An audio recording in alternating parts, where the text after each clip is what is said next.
Bueno, regresamos con Diego Macera y César Gutiérrez. Vamos a conversar sobre el impuesto selectivo al consumo y otros temas más. Vamos a ver los currículos de ambos, por favor. Ahí está el currículo de César Gutiérrez, adelante. César es expresidente de Petroperú, consultor, ingeniero. Ingeniero civil... Mecánico, electricista. Mecánico, ¿uni? Mecánico, no, eso es de la Universidad de Ica. De la Universidad de Ica. Y vamos ahora con Diego Macera. Ahí está su currículum. Gerente general del Instituto Peruano de Economía, máster en Políticas Públicas de la Universidad de Chicago, Chicago Boy. Profesor de la Universidad del Pacífico.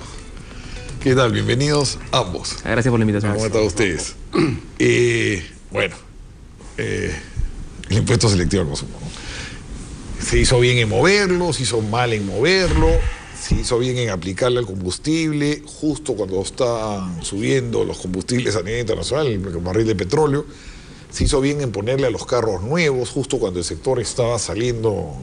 He hablado con algunos concesionarios y esto les ha caído, pero mal, porque estaban moviéndose antes del mercado de autos. Y tú has explicado, César, en un momento que hay un tema contracíclico, que este impuesto se ajustaba, se subía cuando bajaba el precio del combustible y viceversa, para tener un efecto plano. Y también ha hablado de eso Diego el otro día, ha escrito sobre esto. A él le preocupa mucho pues, el tema del contrabando. Quiero escuchar las opiniones de ambos, si estuvo bien, estuvo mal, si fiscalmente también significa algo. Bueno, ok. Empecemos con César. Orden alfabético, como el colegio, más fácil. Perfecto. Mira, sí, pues la idea del impuesto selectivo al consumo soles por galón, no asociado como porcentaje del precio, la idea era que fuera contracíclico. Porque el impuesto a la gasolina tiene rodaje, que es porcentaje, y IGB, que es porcentaje. Explícale a la gente todo contracíclico. Entonces, ¿qué es? ¿Qué ocurre, no? Cuando baja el precio de los combustibles, y le siendo el impuesto al rodaje y el del IGB porcentajes, baja la recaudación. Y la idea es que se mantenga neutro y por lo tanto sube el impuesto selectivo al consumo. En el diésel tiene impuesto selectivo al consumo e IGB. El diésel es el combustible líquido que más se consume en el país, 52% del volumen es diésel. Igual, ¿no? Bajaba el precio del diésel, entonces bajaba la recaudación del IGB, había que subir el selectivo. Pero eso no se vino haciendo en los últimos meses del gobierno de Humala, en los últimos años. Tampoco se hizo en el tema de PPK y este gobierno hereda una necesidad de recaudación de caja fiscal. Entendido con la necesidad, bien, el problema es el momento. En el momento que se hace, toma un mercado en los cuales el precio de los combustibles estaban subiendo. Claro, no habían leído el periódico y que Irán se había peleado con Trump. Claro, y a veces no necesariamente sigue la tendencia del crudo, pero la tendencia del combustible sí subía. Y es más, en este periodo, desde el momento que se habla el incremento selectivo al consumo a la fecha, el precio internacional del diésel ha subido cerca del 6% como producto. Y por supuesto el impuesto selectivo al consumo hoy día con los precios que existen en el mercado, con la lista de Petroperú pesa como 12% del precio total. Entonces, la mirada del MEF ha sido, pero esto acá impacta solamente un 0.4%. ¿Y una sola vez? Claro, entonces, y ha mirado el Fondo de Estabilización de los Combustibles, pero tiene que entender que eso no es mandatorio. El Fondo de Estabilización de Combustibles es una sugerencia que puede no respetarse. Cuando tú miras la estadística oficial de los precios de los combustibles en el Facilito, que es una publicación de los INERMIN, hemos llegado a que el diésel ha subido 4% consumidor final. La pregunta es, ¿eso se ha trasladado a los alimentos o no? La cifra de la inflación dice que no, pues no, porque 0.0 y algo. Y eso lo que ha ocurrido es que hay abundancia de unidades de transporte de carga y la abundancia ha hecho que no hayan podido trasladar el precio y eso es internalizado como costo, lo cual molesta mucho al transportista de carga y esto ha devenido ahora en un tema de paro para el 5 de junio. Y la paralización de Arequipa fue total esta semana. Fue fuerte, sí. Entonces, pero no solamente es el impuesto selectivo al consumo lo que reclaman los transportistas, ¿eh? Estaban reclamando peajes. Sí, pero la devolución del impuesto selectivo al consumo, que ya hubo antecedentes, hubo una ley que estuvo vigente del 2010 al 2013 y del 2013 al 2016, se amplió. Ahora están solicitando que se restituya la devolución. Están hablando del tema del peaje y un proyecto de ley llevado por Fuerza Popular que pretende a ciertas unidades darle una legalidad, por ejemplo, los colectivos de la avenida Arequipa o aquellos que... Las combis que en carretera, es peligrosísimo. Las combis en la autopista. Los taxis en aeropuertos de provincia que se hacen viajes interprovinciales. Entonces, eso pretende legalizar un proyecto de ley que... Sal nomás por la autopista sur y ya ves combis dando servicio como que fuera la Javier Prado, la autopista sur. Eso es muy peligroso. Claro, entonces, eso se pretende legalizar con un proyecto de ley que ya tiene dictamen, está para votarse en el Pleno. Entonces el reclamo de los transportistas son las tres cosas. El selectivo, devuélvemelo. También hablemos del tema digamos, de este proyecto de ley que piensa que no debe promulgarse, yo también estoy de acuerdo. Y el otro tema de los peajes, que sí creo que no tiene viabilidad, porque no quieren pagar peajes, lo cual me parece un exceso. Es imposible. Diego Macera, ¿qué tal? Buenas noches. ¿Qué tal? Es verdad que el ISC sube para los combustibles en un contexto pues, de alza de precios, ¿no? Ahora, el alza de precios no viene del mes pasado ni hace 2 meses. O sea, el precio del combustible viene subiendo desde hace ya un par de años. Entonces, desde valles que tenías en el 2016 de 40 por barril, 40 dólares por barril, estarás pues en 70, 80 hoy día. Entonces, ahí hay una diferencia sustancial y que no te la va a tomar todo el Fondo de Estabilización de los Combustibles. Entonces, esa es una primera cosa que sí hay que tomar en cuenta. Lo otro es que el cambio en el ISC, más allá de la parte recaudatoria, sí cumple una lógica de reducción de contaminación y de externalidades. O sea, en teoría, para eso está el ISC. O sea, el ISC no está pensado como un impuesto para recaudar, a diferencia del IGB o del impuesto a la renta. El Supuestamente. Supuestamente. El ISC está pensado como un impuesto para corregir externalidades. Esa es la función. En algún momento el ministro Tuesta y el presidente Vizcarra lo vendió así. Seamos más didácticos. ¿Qué cosa es corregir externalidades? Porque a veces el público usan contracíclico esto y el público se queda en babia. Lo que necesitamos, el ISC está pensado para sancionar aquellos consumos que ocasionan daño a ti mismo a veces y a terceros sobre todo. ¿No? Entonces, cuando ocasionas daños a terceros, yo te clavo un ISC, por ejemplo, en el caso del alcohol, por ejemplo, en el caso de los combustibles que contaminan, por ejemplo, en el caso de los cigarros. ¿En los autos? No. En los autos la lógica es que causas tráfico conforme aumenta el parque automotor, ¿no? Esa es discutible, pero esa es la lógica. Entonces, en el caso del ISC a los combustibles, se ha regresado a la naturaleza del impuesto, que es yo quiero gravar más, quiero poner un impuesto mayor a aquello que contamina más, ¿no? Como es lógico y debería ser. Lo que teníamos antes era que las gasolinas que contaminaban menos, 97 por ejemplo, tenían un impuesto mayor al 84. No tenía ningún sentido. Entonces ahora has en verdad puesto algún sentido al sistema como debería ser. El tema es, por supuesto, uno, el timing, ¿no? De repente el momento de subida de combustibles no era el mejor. Ahora, también, ¿cuándo hubiera sido bueno? En un mes, 2 meses, 6, da igual. O sea, sí es un problema, pero ¿cuándo lo ibas a hacer? ¿Ya? Y lo haces además en un contexto de que has cambiado también pues, bebidas azucaradas, has cambiado cigarros. Pero es caja, lo han hecho por caja. Es caja, pero te va... No porque se estén preocupando por mi salud. A mí lo que eso no me lo creo. Ahí sí me da curiosidad cuánto... Porque es un impacto directo de una vez. ¿Qué le importa a Tuesta lo que tú tomas y lo que tú fumas? Lo que quiere Tuesta es dinero. No. Lo que yo no sé es cuánto te va a durar ese impacto en un mediano plazo, ¿no? Porque tú hoy día puedes poner un impuesto a los cigarros, a las bebidas, al alcohol, y hoy día te lo van a pagar. Pero cuando empiecen a activarse redes de contrabando, cuando empiecen a activarse ¿no? el informal, el ilegal, cuando se haga más grande la culebra de Puno, ahí... ¿Qué tan inflacionario es? Mira, los estimados del banco decían que era bastante bajo y lo que ha pasado con inflación en mayo parece reafirmar lo que decía el banco. Ha habido parte que se ha ido a márgenes. En el caso de los combustibles es uno, parece que en el caso de las bebidas también se ha ido a márgenes.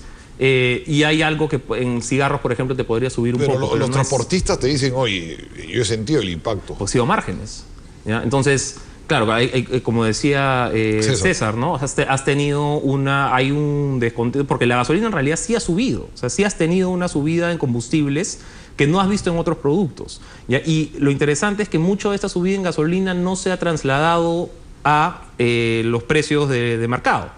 Entonces, ¿dónde está esa diferencia? En los bolsillos de los productores, de los camioneros. Sí, ahí está. ¿Por qué, César, el combustible aparentemente está más caro en el sur? Eso dicen los cusqueños.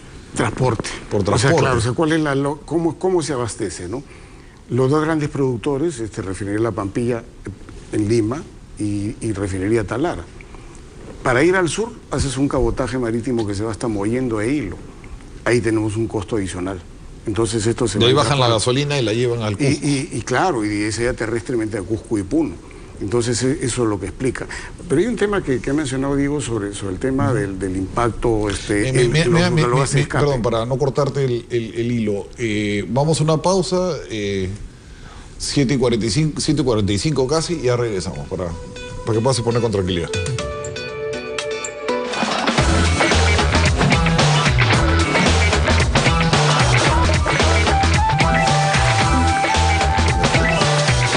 Bueno, le corté, justo está dándonos unas apreciaciones César Gutiérrez. Quería referirme a lo que dijo Diego sobre el tema del impacto sobre las personas y la contaminación. Primero, que en el caso del transporte de carga, que es eminentemente a diésel, el 52% del volumen de combustibles líquidos es diésel, no hay sustituto. Al momento no existe ni un camión a gas natural en el mercado peruano. No tienen la fuerza. No desarrollan el torque necesario. Caterpillar, como marca, está tratando de desarrollar para carros mineros, pero todavía como no es una cosa consolidada. ¿Es cierto que los carros a gas en la sierra no funcionan bien? Tienen problemas con el torque. O sea, el torque lleva la fuerza suficiente para poder subir. Y también los sedanes, los coupés, los carros chicos también. Todos. Por eso me decían que no jalan. Mira, los carros. un vehículo, por ejemplo, mal convertido, un automóvil, no sube el San Juan. Me ha pasado en taxis. Entonces, imagínate la sierra con menos oxígeno. Entonces lo que ocurre es que no hay sustituto. Entonces eso de que el discurso que decía el ministro, mira, que lo hago por el tema ecológico, no, igual nos absorberemos porque no hay alternativa para el transporte de carga. Pero también hay algo que no se está mirando. Cuando se habla de no impactar tanto con los gases de escape al ciudadano, también hay un contrasentido, porque eso significa, perfecto, los automóviles más modernos tienen mejor sistema de combustión y gases de escape menos contaminantes. Y yo le estoy poniendo un impuesto selectivo al consumo del 10% de los automóviles nuevos. Entonces eso es un contrasentido, claro. Y eso también la verdad que no tiene ninguna lógica. Pero hay otro tema adicional sobre el respecto a los gases de escape de los combustibles. Hoy día, cuando tú miras un combustible, un vehículo automóvil de última generación y un camión, y tú mides el volumen de gases contaminantes que emite un automóvil, es 1.3% del volumen. Que va ahí monóxido de carbono e hidrocarburos no combustionados, que le llaman HC. Cuando miras uno de diésel, es solamente 0.33. Contamina menos. Entonces, claro, ¿qué más tiene? Tiene óxido de nitrógeno, dióxido de azufre. Entonces, hay que mirar también las tecnologías, pero eso significa renovación del parque automotor, eso significa dar incentivo a lo nuevo, no gravar a lo nuevo, cosa que se ha hecho pues ahora, y me parecía completamente en contracorriente de estar discursiando al medio ambiente y hacer lo que han hecho. Tienes que pagar un impuesto por el auto nuevo 3 años también. Por supuesto, entonces no hay incentivo para eso, y eso sí era importante si lo pensamos en el medio ambiente, pero hubo un tema adicional sobre el medio ambiente, o sea, en la medida que los combustibles tengan biodiesel, hoy día tienen 5% del volumen, y etanol hoy día tiene 7.8% del volumen, y se puede llevar a 10 en ambos casos sin cambiar el vehículo, los gases contaminantes disminuyen significativamente. Los monóxidos se convierten en dióxido, dióxido es un gas de efecto invernadero, pero no hace daño a la salud. Y además el propio cultivo, ya sea de las plantas que dan etanol o de que dan el biodiesel, absorbe eso. Pero no se está haciendo. ¿Por qué? Porque las refinerías lloran cuando les incrementan el porcentaje del biodiesel. El biodiesel que se incrementa, diésel que no se vende en la refinería. Etanol que se sube, gasolina que se deja de vender. Entonces, si seamos ecológicos de veras, pues. Diego, ahora el ministro dice, el presidente, el gabinete dicen que se van a evaluar los selectivos. ¿Qué mensaje es ese? O sea, subo y después voy a discutir. Y no es la primera vez, ¿no? A mí me preocupa estas idas y vueltas y la frase que se está haciendo popular es el vamos a evaluarlo, ¿no? Te pasó con se asusta muy fácil. Moquegua, con lo de las UNAS, ¿no? Lo has tenido con lo de los peajes al comiencito. El IR dijeron, ¿sabes qué? El del impuesto a la renta a personas naturales, eso lo dijo Tuesta y al día siguiente o por otro día sale Villanueva a decir eso ni siquiera se está evaluando, y ahora con el ISC vamos a evaluar de nuevo. Entonces, a mí la verdad que da una sensación de me pechan un poco y retrocedo, cuando en realidad no es una reforma. Si esa es tu reacción ante reformas más o menos chicas, ¿no? Un ISC, unas cosas, o sea, ¿cómo vas a sacar pues la reforma laboral? ¿Cómo vas a sacar la reforma judicial? ¿Cómo vas a sacar la reforma política? O sea, nos olvidamos de eso. Ahí se viene un lío bien gordo, porque está la discusión de la prórroga del régimen agroexportador. El ministro de Trabajo se le ha metido en la cabeza a Cristian Sánchez que de ninguna manera. Les he hecho saber a los congresistas que incluso él renunciaría si se aprueba. Y todo el grupo de Neves, ¿no? De la Católica, todos ya se están moviendo, Villavicencio, ¿no? Y la República también. Mome está con el periodicazo en la mano, que ha estado en Palacio de Gobierno, me dicen, porque ahora en la tarde Mome estaba circulando por ahí un WhatsApp. Y ahí no sé qué va a pasar, porque a este gobierno le haces un poquito de bulla como los pescadores del norte y retrocede inmediatamente. Sí, estaba inicialmente en las facultades, ¿no? Y de ahí el gobierno dice, oye, ¿sabes qué? No, míralo tu Congreso, el Congreso lo discutirá. Ahora, sí necesitas una suerte de consenso político para esto, ¿no? Porque es una medida polémica. Por ese lado, de repente lo entiendo. Pero sí me gustaría que haya, si no lo vas a sacar por facultades, por lo menos que haya un apoyo decidido del Ejecutivo para decir, oye, no, este régimen ha funcionado, ha reducido pobreza en el agro, ha incentivado inversiones, el Perú es el primer agroexportador de varios productos, ¿no? Mantengamos lo que funciona, ¿no? Y es más, no solamente eso, sino como era la idea inicial, extendámoslos a la acuicultura, extendamos a forestal, se mueren de miedo, silvestres. es difícil, se mueren de miedo, ¿no? Ese era mi punto. O sea, si te da miedo con protestas chiquitas, la de Moquegua, por ejemplo, era una cosa relativamente chica, ¿no? Pero retrocediste. Entonces, si ya una estás... cosa del colegio de ingeniero, ¿no? De la zona. No fue una cosa era una cosa muy chica. No. Y para que intervenga además el Premier, ¿no? Para decir, a enmendar plan a las UNAS. No, pues. A mí, por eso, esto del retroceso al ISC no es tan sorprendente en el contexto de ahora César, me decía claro, tiene el problema que eso tiene que pasar por Congreso, pero me decía un observador, mira, en lugar de complicarse tanto con el selectivo, y encima se recauda poco, hubieran pues subido un punto al IGB, hubieran tenido más dinero más fácil. Y que es la gran fuente de la recaudación. Ahora, el tema es cómo van a resolver este impasse, porque se está anunciando que el 5 de junio hay un paro nacional de los transportistas de carga. Como tú decías hace unos momentos en el corte, en provincias se ha sentido drásticamente el paro. En Brasil ha sido bravo, ¿eh? En Brasil ha militarizado las carreteras y sigue el paro. En Brasil el tema está complicado. Entonces, si esto llega a Lima y no necesitan más que poner un conjunto de camiones que no dejen pasar la Panamericana al centro, claro. El paro de los camioneros de Allende se trajo abajo fue tremendo. Gobierno. Una de las razones de la caída de Allende fue el paro, sí. Pero sí es bien complicado. Ahora, la pregunta es, ¿cómo va a resolver el gobierno este reclamo sobre el selectivo? ¿La devolución es viable o no? Porque están pidiendo la devolución. Y el gran tema de la devolución era que si te doy devolución, que era en ese momento hasta 18% del precio final, que eso es lo que le aliviaba, estoy incentivando la formalización, pero la SUNAT manifiesta que la formalización fue muy pequeña, que no tuvo impacto. Es un tema que podría tener una salida del gobierno sin variar el selectivo. Y de ahí tendríamos que tener el apoyo de SUNAS. Perdón, Catalina, ¿tienes por casualidad el cuadro del gasto público, cómo se incrementó? ¿Lo tienes? Mira, les quería mostrar este cuadro un poco cambiando el tema. Miren cómo ha subido el gasto del año 2011 al 2017. Presidencia del Consejo de Ministros ha subido 1.300%. Mujer, 1.700%. Hay algunos, bueno, que uno no entiende, interior, ¿no? Pero ¿han visto la planilla estatal cómo ha subido? Me pasaron ese cuadro, me lo pasó un colega de ustedes, bueno, colega de señor Macera, que es economista, y me dijo, Miraldo, cómo ha subido el gasto estatal. Comparen el 2011 con el 2017. No se puede tener la costumbre de los economistas de poner a la derecha y a la izquierda. Yo pondría primero el 2011 porque leemos distinto, pero miren la subida. ¿Qué ha pasado? O sea, este es el déficit fiscal. Claro, y eso es sobre todo planilla. Eso es planilla. O sea, mira lo que nos ha dejado Humala. O sea, comparen. Ese cuadro dice muchísimo. Humala ha inflado el Estado. Y ahí no están las empresas del Estado. No están las empresas del Estado, no están tampoco regiones. ¿Cuántas personas se han incrementado en la planilla de salud? ¿Cuántas personas se han incrementado en la planilla de Petro Perú? Eso ahí no está en ese efecto. Has tenido un doble efecto, ¿no? Has tenido por un periodo demasiado largo de subidas de incrementos de la remuneración pública bastante por encima del PBI.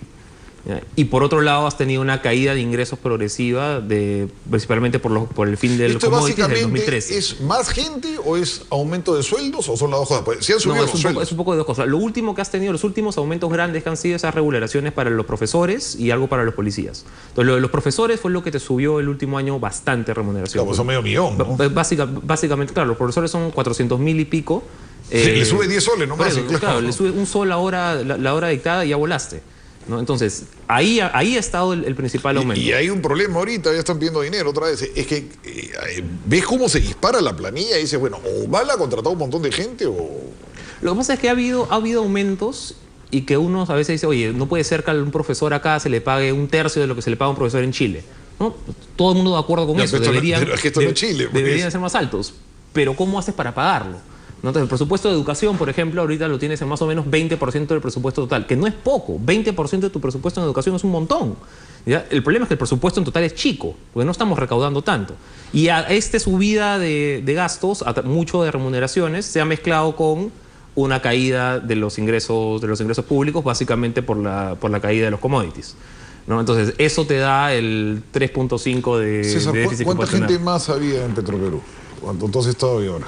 Eran de 1.700 y ahora prácticamente se duplica. Y en Son salud, el doble. Claro. Y cuando hablábamos en el tema de salud, en mi época, estamos hablando del año 2001, eran 37.000 y ahora creo que son más de 50.000. O sea, el Estadio Nacional no puede albergar a todos, si es que los convocasen. No, es peligroso. Y Ha crecido. hay un punto importante ahí en lo que va a venir con las elecciones regionales, porque este es momento también para empezar a contratar gente en los gobiernos regionales, en los gobiernos nacionales, los dejas ahí y que el siguiente se haga cargo.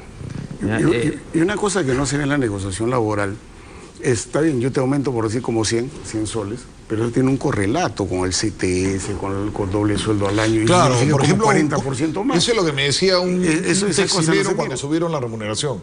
Me dice, no sube a 930. 30. Yo tengo que pagarle al pata casi 1.300. Claro, porque tengo que sube pagarle la 40% más. CTS y le tengo que pagar esto. Tienes que Entonces, pagar de salud. que cuando no es sale 9%. Johnny Lescano y dice 930, yo quisiera sentar acá a Johnny Lescano y que pague. Me dice, porque te sube más. Y luego el margen ya no te da. Mira, 60% más, ¿no? para una empresa- 40% más sobre Para el una aumento, empresa de claro. régimen general que paga impuesto a la renta, estás hablando que tiene que pagar de esos 930 multiplicado por 17.4 en el año. No, 12, el que No, no es 12, multiplica no por 12. 12 es un mal cálculo. Es eso por 17. Claro, y por cuando lo divides 17.4. entre 12 para sacar el equivalente mensual es que sale aproximadamente el 40% Sí, más. Y Sí, ojalá sí. que Mome, que hizo tanta campaña, le esté pagando 3 veces la remuneración mínima a sus periodistas, porque con 5 años de colegiatura y ¿qué otra cosa te piden? La ley establece que te tienen que pagar. reconocido Ojalá por que su Mome esté pagando casi 2.800 soles mínimo a sus periodistas, pues lo veo siempre reclamar cosas, a ver si allá adentro están ¿Cuántos hacia arriba. recibo honorarios profesionales habrá adentro? ¿Y cuántos son por recibos y cuántos son claros? el- Es fácil cuando salen y hablan. Bueno, el reto con el minuto, cuadro, ¿ah? sí, el reto con el cuadro que decías en realidad es la eficiencia del gasto. Más que mirar el número, mira, sabes que ha subido mucho, ¿estamos gastando bien o estamos gastando mal? ¿Ya? Y ahí es donde se están filtrando, es el tema con la salud, es el tema con la reconstrucción, es el tema con los grandes, porque es el tema con educación. El gran problema del presupuesto es que estamos gastando mal. Ahí es donde tiene que estar la reforma, más que en pensar si sube o baja. Bueno, muchas gracias, ha sido muy aleccionador, ha sido muy aleccionadora esta conversación, muchas gracias a ambos. Josefina Tausen, le doy la posta, noticiero a las 8 de la noche. Hasta luego.